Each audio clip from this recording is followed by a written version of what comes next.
Welcome to your daily dose of AI news. Anthropic just had a massive security slip, and Google dropped a breakthrough that could slash your AI costs overnight. Anthropic left an unsecured data trove exposed, leaking the name of their next model, Mythos, along with details of a private CEO event. The breach comes as Anthropic fights the Pentagon in court over a military supply chain risk designation, with a judge calling the punishment unconstitutional.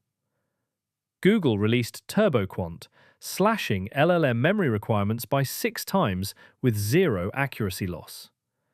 Memory chip stocks tanked, SK Hynix down 6%, Samsung down 5%.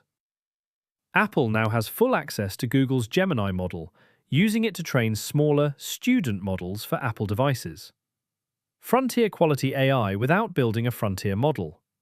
3 major AI security launches landed.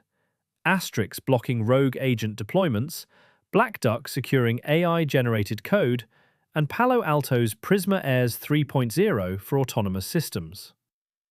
Intel launched the Arc Pro B70 AI GPU at $949.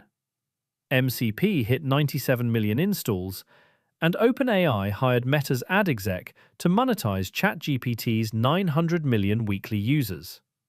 That's your BizThrive AI briefing. Subscribe for daily updates. See you tomorrow.